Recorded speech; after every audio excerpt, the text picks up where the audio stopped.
Hi, it's Helena. Welcome to my channel, or welcome back to my channel. Let's talk about why your MBA is not working for you. You've had the late nights, the group projects, the student loans, and now you're stuck in the same role with the same salary. And you're thinking, hey, I thought this MBA was supposed to be my golden ticket. Well, it is not if you do not put experience and a list of portfolio results with it. So it's going to definitely move you up that corporate ladder. I have plenty of friends that I've asked, I say, hey, can you teach people how to get into executive leadership? They're like, oh, they'll figure it out on their own.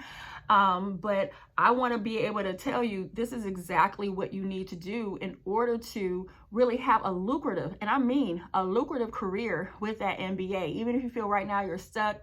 So be sure to pass this on to somebody else with an MBA. You know, hey, they should be way further ahead than what they are. They have this degree. Why aren't they making any money? Because we don't learn how to make money with our degrees. A lot of professors have never even had their own company. They ran their own business, and they're teaching the classes in the MBA program. So let's dive into it. So you did all those things, and you're still coming up short. Well, I'll tell you, it is not a golden ticket. It's just the beginning of the golden ticket, okay?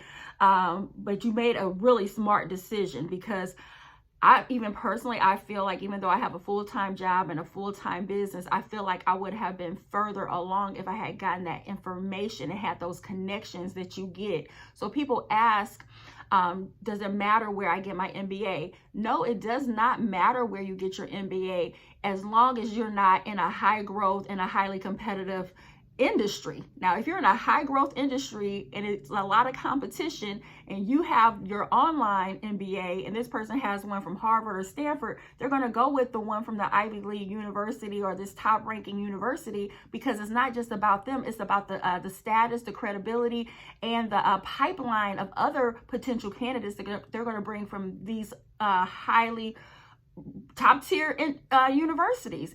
And we can't say, well, they're learning the same thing and they're learning the same thing as I'm learning from mine. It doesn't matter. They have a brand, and people ride the brand, and we need to get with the program. Okay. So this is not going to be a sugar-coated video, because I'm helping people right now with MBAs. Some people barely can get 110,000 with an MBA. Some people took whatever security job they could get just to keep the lights on. And then there's some people using their MBA from different universities, not even Harvard, but I do have some from Harvard and Stanford and Columbia, and they're making 450, 600, and one person signed for a 1.8 million with an MBA. So it is definitely what you put into it. So it's not like you get an MBA, okay, you're going to get 200, you're going to get 500, you're going to get $1 million. No, you have to put some effort into this, okay? So when you got that MBA, the MBA shows that you are a decision maker. It's beyond theory. Most people to get a master or masters, depending on what you're getting it in, are learning theory. Like I have a master's in organizational development and leadership. So I learned a lot of theory, a lot of history, a lot of things that I will never have to use as a full-time consultant, okay? I have a full-time business and a full-time job. And I will never use like 98% of what I learned in my master's. But you getting your MBA, you will be using a lot of applicable tools and techniques and strategies that are transferable to any industry, but you'll have to define an industry. And that's been the problem. But okay, so you have to show that you get a list of businesses that you've helped solve certain problems and any type of initiatives that you've led. So think about it. How am I saving the company money or making them money? How am I helping them retain people, highly qualified talent? But you are definitely a part of the company's biggest problems. You're the solver. You're the person that comes and fixes those things, okay?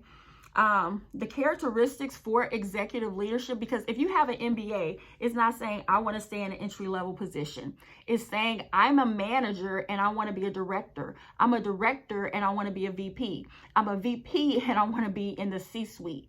It's very clear that you are climbing the ladder. You should not be stuck in middle management with an MBA. And if you are, it's because you need to solve bigger problems that impact the entire organization, and you need to have a portfolio that shows the results of that. Okay, so you need to know strategic thinking. Can you make decisions that impact the entire organization? Do you have emotional intelligence? Can you lead, influence, and inspire people across different teams? You get on that Zoom, you get on that team, you tell them what you're working on, what the initiatives are for growth, and they're like, okay, like, get me in, coach, get me in, you know? Or are they just like, here we go, another one? Do you know how to influence and lead people? Do you know how to solve problems? Can you look at financial, operational, and personnel challenges and create solutions? Okay, we're having a high turnover. Okay, how can you fix it? Oh, we're doing a restructuring, but we don't want to lose, quality candidates based on money. So how can we juggle some things around so that we can keep our top talent and not even affect our bottom line or have a bunch of losses? So how are you with problem solving? Communication. Can you present your ideas clearly to senior stakeholders? Can you get in front of a board and share your thoughts and have them pouring back millions of dollars back into a company? Can you get your boss on board with your thoughts and your strategy? Can you lead without a certain title so that you can get that title next? Can you lead cross-functional teams? Are you able to communicate? Vision. Can you see the bigger picture and help others see it too? When you share with them your idea of how we can launch this initiative and how this can prove to grow the company without any results to back it, it's just a thought, it's your vision. Are you able to articulate that? Because people say, what's the data say? What's that?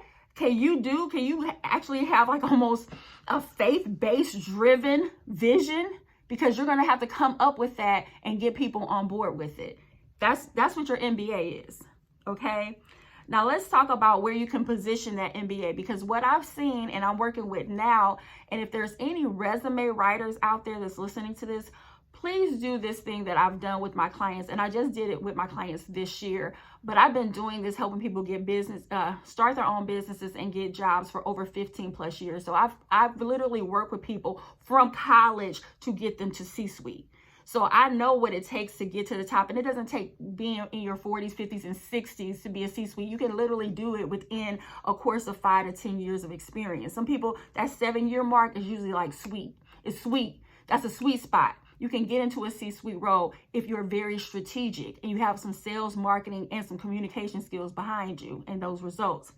But if you are a resume writer and you've helped people, because I write resumes, and you've helped people and you're like, okay, why don't they have a job yet? Like, I made them this exceptional resume. So what I did was I started asking my clients, hey, forward me every single application, just for a week, every single application you submit with uploading your resume. And they send it out, and the next week I say, did you get any calls, any interviews? And I'm scratching my head for real, like, and they're like, no, I just got some rejections. And that would make me feel bad as a resume writer, like, oh my God, you shouldn't get all these rejections because I literally have positioned you for these roles. But it's because they apply for things completely out of their experience. They just look for jobs with titles. Okay, I got an MBA, I should be getting VP role. I should be getting a director role. I should be getting a C-suite role.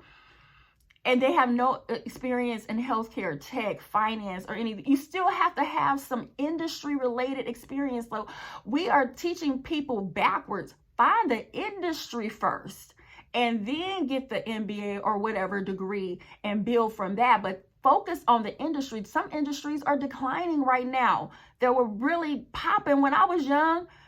Printing companies and things like that. We had to print everything. The business cards, like the Vista prints and all that.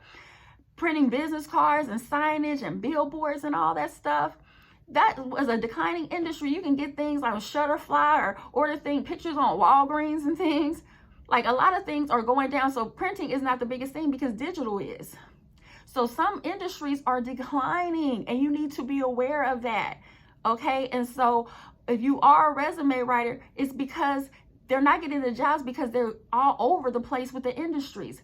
Pick one, I'm going to say this until I'm blue in the face, one industry, and find 20 companies in that industry. Position yourself, know everything you can about your industry, know everything you can about these top 20 companies in that industry, and you apply for those, and you put on alerts, job alerts on Glassdoor, LinkedIn, and what else? Indeed, you could put job alerts. So as the jobs are coming in, you'll be alerted and notified about positions that you're actually qualified for. Because if you're only applying for jobs that you're qualified for, that you understand, and you understand the industry, you're going to get the job. But if you're applying, okay, I'm going to go for food service, and I'm going to go for, transportation and logistics, and I'm going to go for healthcare, and then I'm going to go for pharmaceutical, you're all over the place. Pick one industry. So with my clients right now, especially my placement clients, I said, we're going to do one this week.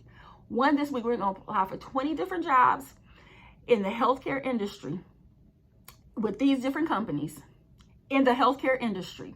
And if we don't get enough bites and enough momentum from this, the next week we're going into higher education, and only jobs in the higher education that you're actually qualified for. You are too smart to be clicking.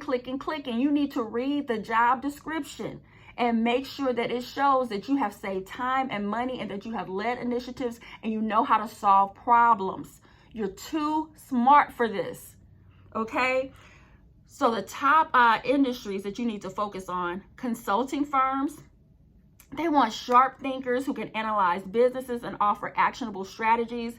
Healthcare administration, with the complexity of hospitals and clinics, strong leadership is essential. But I will tell you, in healthcare, a lot of times they do require certain healthcare related certifications. Right now, you definitely need to understand Epic.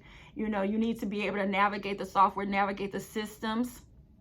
Finance and investment, from corporate finance to private equity, your MBA can help you stand out. Consumer products and retail, they want leaders who understand operations, supply chain, and marketing.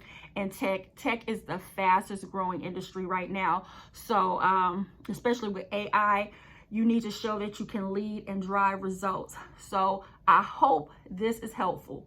If you don't remember anything from this, one industry. You become the expert in that industry. Find 20 companies in that industry. That way you're not handcuffed to LinkedIn and Indeed. Oh, I'm trying to find a job. And finding a job just means applying for any job with the title that matches yours. No, you need to be qualified for that job for it. In my company, I do have, we have a service where we provide qualified leads, and I have a team of assistants that literally go through every line for you. There's a fee for that. And then I have a placement service that I help you get a job or completely redo your resume. My best thing is the boot camp. My boot camp, I get to talk to you every week for 4 weeks. And within that boot camp, most people find a job. And people say, well, how long have you been doing this? I was like, I've been doing this for 15 years. I have a 99% success rate. You better believe if I weren't giving people jobs, they would have been and slammed me across this entire internet. I have 60-something thousand followers, subscribers, or whatever. You think people wouldn't say, she can't do that. She failed me. I have a 99% success rate, because when I get with you, I'm going to get you a job. And then my public relations background, I'm going to position you as a superstar. Okay? So use your MBA strategically. Make yourself the project that you're working on. You have an MBA. Now you're the project. And you have to position yourself in the right industry, in front of the right company. And then once you get all the experience and you're ready to start your own business, you can start your own business. But you can do both. I have a full-time job and a full-time business. Don't let anybody convince you that you need to choose which side. Make that money and have a great day. I'll talk to you later. Drop your comments right here. Are you struggling with your MBA? Was this helpful? Do you understand what I'm talking about here? Because you can make that MBA whatever you want it to be. Have a great day. Bye-bye.